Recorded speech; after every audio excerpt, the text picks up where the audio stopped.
ಶಿಂದಗಿಗೆ ಬಿಜಾಪುರದಿಂದ ನಮ್ಮ ಆಫೀಸ್ ಸಿದ್ದಿಕಿ ಅವರಾಗ್ಲಿ, ನಮ್ಮ ಅನೀಸ್ ಅವರಾಗ್ಲಿ, ಅದೇ ತರನಾಗಿ ನಮ್ಮ ರಫೀಕ್ ಸೌದಾಗರ್ ಅವರಾಗ್ಲಿ, ಖಾಜಾ ಅವರಾಗ್ಲಿ, ಇನ್ನೂ ಬಹಳಷ್ಟು ಜನ ಬರೋರು ನಾಳೆಗೆ ಉಳಿತಂದ್ರೆ ರೆಗ್ಯುಲರ್ ಆಗಿ. ಯಾಕಂದ್ರೆ ಈ ಹೋರಾಟ ನ್ಯಾಯದ ಹೋರಾಟ, ನ್ಯಾಯಕ್ಕಾಗಿ ಹೋರಾಟ. ಈ ಹೋರಾಟ ಆಗ್ಬೇಕಂದ್ರೆ ಮೂಲ ಕಾರಣ ಹೇಳ್ತೀನಿ ಕೇಳ್ರಿ. ಒಬ್ಬ ಲಪಂಗ ಅಧಿಕಾರಿ ಇದ್ದಲ್ಲ, ಅವ್ ಇಲ್ಲಿ ಅಷ್ಟೇ ಅಲ್ಲ, ಬಿಜಾಪುರದ ಎಲ್ಲಾ ಕಮಿಟಿಗಳಲ್ಲಿ ಅವನೇ ಮಾಡಿದ್ದು. 100% ಹೇಳ್ತಾ ಇದ್ದೀನಿ ನಾನು. ಯಾಕಂದ್ರೆ ನಮ್ಮ ಊರಾಗ, ನಮ್ಮ ಓಣಿಯಲ್ಲಿ 4 ಕಮಿಟಿ, 2 कमेटी एबसुदे. तुम्हें ज्यादा पैसे दिए तुम्हारा, इन्हें ज्यादा पैसे दिए इनका. उसे चुप नहीं बैठने देता था उन्हें.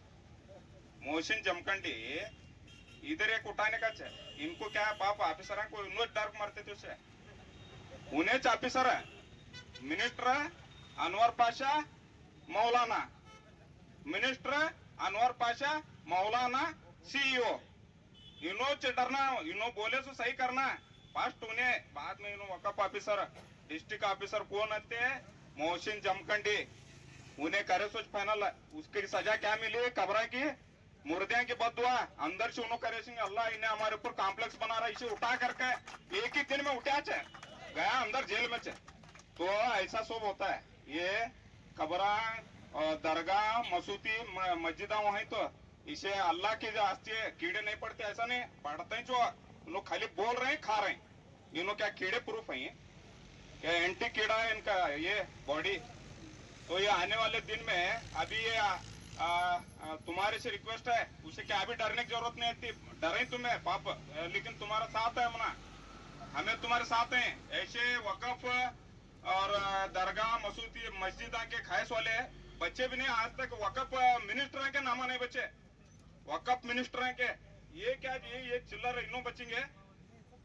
आने वाले दिन में ये जो वकफ की आस्ती है कब्रिस्तान में, मैं तबीश ने भी बोला था, अभी भी बोलता हूँ, आज तक मक्के और मदीने में जो हुजूर के जमाने से कब्रिस्तान है, वो आज तक भी कब्रिस्तान है. ना मस्जिद बनी ना क्या भी दूसरा बना. तो कब्रिस्तान इस्लाम क्या बोलता है? हुजूर हमना आइडल है नहीं, उनकी सुन्नत पर चलना. तो उनके बताए हुए रास्ते पर वैसा रहा का. तो नीचे कब्रिस्तान, ऊपर कॉम्प्लेक्स बनाते थे नहीं वहाँ सऊदी में. मक्का मदीना हमना ये है नहीं पवित्र स्थान. तो आज ये कब्रिस्तान का भी वोच मामला है. यहाँ ना मस्जिद बनाओ, ना दरगाह बनाओ, ना कॉम्प्लेक्स बनाओ. कॉम्प्लेक्स तो वो टोटली बैन हटो. सुप्रीम कोर्ट का ऑर्डर है. उसके ये क्या डुप्लीकेट कमेटियां बन रही. तो मैं समझता हूँ आज ही नहीं होते, ये होने वाला गिरे खिंच गए. अब डुप्लीकेट कमेटियां करने वाला गिरे खिंच गए. घर में छिक के घर में चाहिए. पीछे वैसे चाहता थे तो कहता 5 करोड़ आया, पीयूसी कॉलेज है, आधा इधर आधा इधर, खत्म. PUC college ready. Compound 24 lakh रुपए, 26 लाख रुपए. कंपाउंड इसने एक हिटिंग ही नहीं रखे.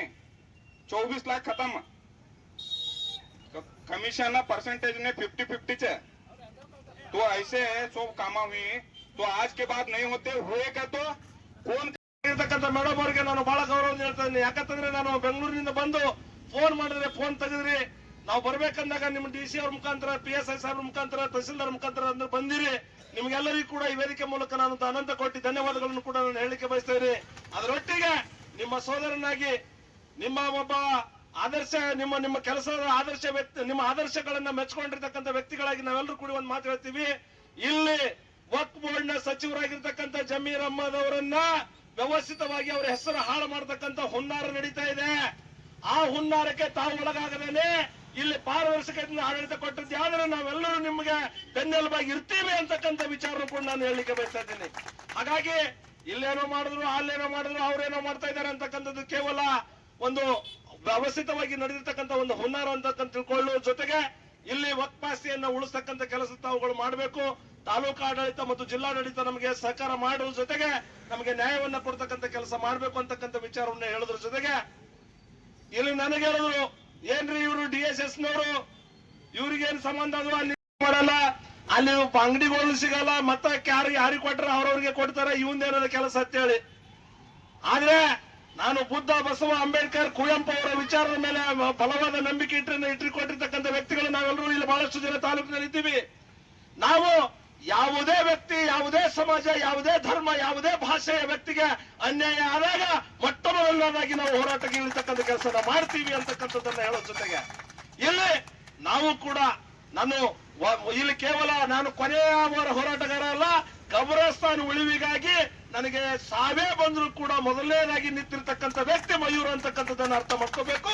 ನೀವು ಯಾವುದೇ ಕಾರಣಕ್ಕೂ ಕೂಡ ಹಿಂದೆ ಹೋಗ್ಬಾರ್ದು ಅಂತಕ್ಕಂಥ. ಯಾಕಂತಂದ್ರೆ ನಾವ್ ಯಾರ ಮನೆ ಕಳುವು ಮಾಡ್ಲಕತ್ತಿಲ್ಲ, ಏನು ಕೊಟ್ಟಿ ದಾಖಲೆಗಳು ಸೃಷ್ಟಿ ಮಾಡ್ಲಕತ್ತಿಲ್ಲ, ಯಾರಿಗೂ ಕೂಡ ರೊಕ್ಕ ಕೊಡ್ಲಕತ್ತಿಲ್ಲ, ಯಾವುದು ಸಮಾಜ ಘಾತುಕ ಚಟುವಟಿಕೆಗಳು ಮಾಡ್ಲಕತ್ತಿಲ್ಲ.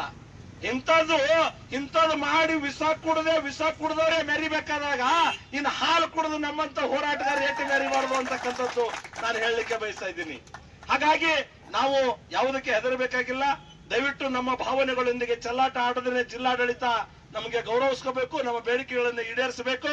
ಮತ್ತು ಮೇಡಮ್ ಅವರಿಗೆ ನಾನು ಈ ವೇದಿಕೆ ಮೂಲಕ ವಿನಂತಿ ಮಾಡ್ಕೊತಾ ಇದ್ದೀನಿ, ತಮ್ಮ ಒಂದು ಅಭಿಮಾನಕ್ಕೆ, ತಮ್ಮ ಒಂದು ವಿಚಾರಕ್ಕೆ ನಾವು ಗೌರವಿಸ್ಕೊತಾ ಇದ್ದೀವಿ.